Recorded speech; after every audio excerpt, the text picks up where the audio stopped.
welcome to the Nightly News with our hosts, Parker and Alex. Hello and welcome to the Nightly News. I'm Parker. And I'm Alex. On today's program, we will be talking to you about technology, the grading system, Ecoli, the legalization of marijuana, video gaming, and baseball. First, let's go to Charlie with a report on the topic of technology. Are high schoolers using their phones the wrong way? Are they a distraction or are they a tool of productivity? Well, I think students are on their phones on and off all day long. I think they're using them to watch YouTube videos, they're using them to get on social media all the time, Facebook, Instagram, things like that. Getting text messages from people and responding, having their calendars on their phones, having different apps on their phones, downloading ebooks on their phones, all kinds of things. So I think students are on them pretty much all day. I mean, they could be reading a book on their phone, they could be checking their calendar, they could be doing something other than playing a game. I think there are definitely reasons why phone use should not be banned in a high school because those phones can be pretty useful for different reasons in the classroom. Most, in my experience, with even myself, what I see with students here, my own daughter, the phone is not being used as a device that you talk on like people used to. It's texting, it's Instagram, it's doing things on Facebook, social media. It's our calendar. It's all kinds of different apps where we can download ebooks. There are so many things we can do on our phones that I think, for the most part, most of us would be lost if we didn't have our phones with us. Not very often, just once in a while, in the halls, at lunch, sometimes in class. Well, social media, everything just goes to it. So all you have to do is click a button and you can see what everyone's doing. My grandparents always forced me to not be on my phone because they think that interactions with other people are good for you. I think that if you want to ruin your learning ability and if you are on your phone constantly in class, that's your fault. Quite often, I see it all the time. People be in class or at lunch or, just lifting weights and be on their phones. I try to not use my phone as much as I used to in school, but when I'm on my phone at school, I text, I make a phone call, play some games.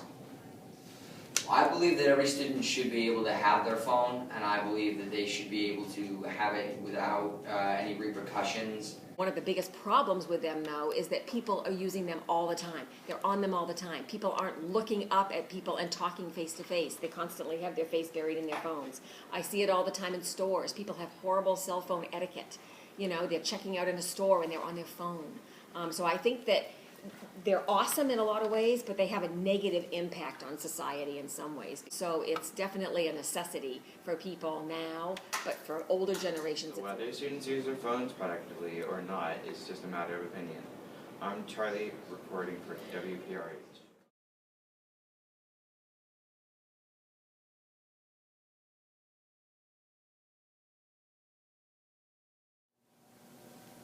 Thanks, Charlie. I enjoy technology, so that was pretty interesting for me. Another thing I really like to know is about how the grading system is. Here's Alex to tell you all about it.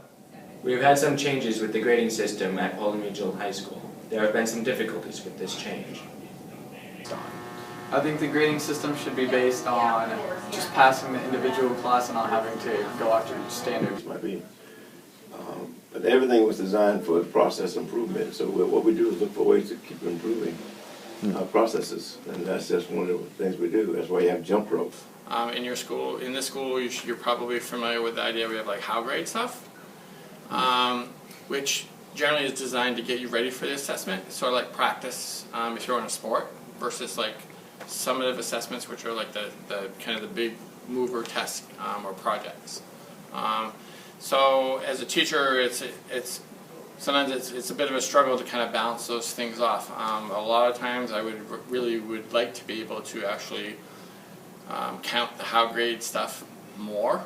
How it affects it now is that it makes it harder to pass each standard, which then you cannot participate in sports. So when it used to be having to just pass overall class, I think it was a lot easier to pass, so everyone could stay in sports. So one way that I try to get around that is to take at least some of those important how grades and actually combine them into what I call portfolio grade, so that I can actually kind of reward kids for like coming into my classroom every day and actually like, you know, putting the effort in. Improve it is that if you're maybe right on the border of kind of failing one standard, that you should be all set and you shouldn't have to pass every single one, and because some people might not be able to work efficiently in every single standard, so I think that it should just go back to the way it used to be. Well, I mean, the grading system should always, again, be reflective of whatever the standards are. So if you set a standard down, and I think that's the importance of having a rubric, is so that everybody is clear on how you're going to be assessed. And then for teachers to make sure that when you go to grade things, that you stick to whatever system, you know, or set of like quality criteria that they've put there. One is you must be a student first, then everything else come after. And that's why you should be passing in order to play. Yeah. That's all. I really like to believe that any student in my class, if they work hard, can at least get an advance. Through all the controversy, teachers and students have been pushing through despite these changes and difficulties. This is Alex and Aaron reporting for WPRH. Thanks, Alex. It really made me want to keep track of my grades. Next is Josh with the latest news on E. coli. Recently, there has been talk of an E. coli breakout in popular fast food restaurants, which makes students wonder, what is E. coli and what should we do to protect ourselves? Yes, E. coli is a bacteria that lives in the intestines of human beings. The most common source of spreading E. coli is when you get contamination in food or water. I don't think that E. coli actually is communicated in the ways that actually can, like, it's not airborne. I think it's pretty much primarily through touch. So its spread would not maybe be as quick and catastrophic as like some other types of you know, outbreaks might be. Well, I think when you actually mass produce food, then there are going to be occasions where food, you know, production lines actually fail or people aren't paying attention. They err on the side of caution. I think it's great that we live in a country that they care enough to actually do that. I know that part of how it gets contained is the federal government, the FDA, does inspections to make sure that food producers are following rules. So if the government doesn't do that, then I think it can be widespread, but I think the government's job is to try and keep it safe. As a science teacher in my class, I always have my kids raise their hand and say, how many of you guys wash your hands after you go to the bathroom? Everybody raises their hand, but research consistently shows that only 60% of people that actually go to the bathroom actually wash their hands. So to me, it's mostly, there's more to be done on people individually following good safety practices. Like, I don't know how many people I know that cut chicken and stuff on the board and they don't actually, they just actually throw like other stuff down on top of it, even though they're not supposed to. Yeah. And maybe you feel a little, like your stomach is upset, you're not feeling quite well, tummy ache, and then it progresses to maybe diarrhea, vomiting, temperature, a lot of intense pain. You know, those are the symptoms that you would experience over time. And it can be pretty dramatic because if you're a very small child and you have diarrhea and you're vomiting and you're not eating and drinking properly because you're not feeling well and you have a high temperature, you can get dehydrated very, very quickly. Some of the strains of E. coli also, their toxins are very powerful and they can attack your kidneys. So it can be pretty significant. I think because E. coli exists normally every day in all of our bodies, that it would take a lot for it to reach the level that you're talking about, where it would be an epidemic and it would shut down everything. E. coli is a serious illness, but with proper measures, we can protect ourselves. I'm Josh, reporting for WPRH. Thanks, Josh. I hope that E. coli gets taken care of. Now, here's Isaiah with some thought on the legalization of marijuana. The legalization of marijuana is a big controversy. Well, I think it'd be okay if it were legal for medical reasons. I don't know enough about marijuana to be an authority on it, but from what I've read and I've heard in the news and that type thing is it's good for a lot of medical issues. I know that there are certain illnesses or diseases that they have found that using medical distributed marijuana can help deal with some of the side effects or even lessen some of the pain for individuals. I think that the world would be a much more difficult place. I believe that marijuana, like alcohol or tobacco, is a substance that's best regulated and should be permitted for specific uses and for people who would benefit most directly from its use. I believe that widespread use of marijuana for anybody, any age, anywhere would result in more social problems, would result in more medical problems, would create issues that I think we need to control. I would have concerns about whether or not it was used properly. I would be very worried about the influence it would have on younger students. I myself would probably choose keeping it illegal. What I hear on the news and what I read, many of the times where it's an issue is because people are having difficulties with like their dealers. So if it was legalized and could actually be sold, out in the public, not just, kind of in private, I think that crime rate actually might decrease. My issue is being able to regulate it somehow. Especially driving a car, riding a motorcycle, or a doctor operating on me, that type thing. I would certainly have to have a way of coming. I wouldn't want someone under the influence of THC, which is the drug that's in marijuana, that gets you high per se. I would want someone under the influence operating on me and not know it, and they're under the influence of THC. Or airplane pilot. I'm on an aircraft and I have no way of testing pilots because a lot of times it's not obvious whether they're under the influence or not. So anyway, I have some concerns about everyone having authorization to, or being allowed to use marijuana. So the legalization of marijuana continues to be a controversy. My name is Isaiah for WPRH. Thank you for that report, Isaiah. I found it very informative. Let's go to another controversial topic, students in video gaming. Counter-Strike Global Offensive is a multiplayer first-person shooter game that you're working to finish different objectives around the map. And either you try to attempt to complete the objectives or you try to eliminate the other team. By completing the objectives, you're trying to place bombs around each site. And if you do that, your team wins, or you can try and eliminate the other team. I normally play for like 2 to 3 hours a day.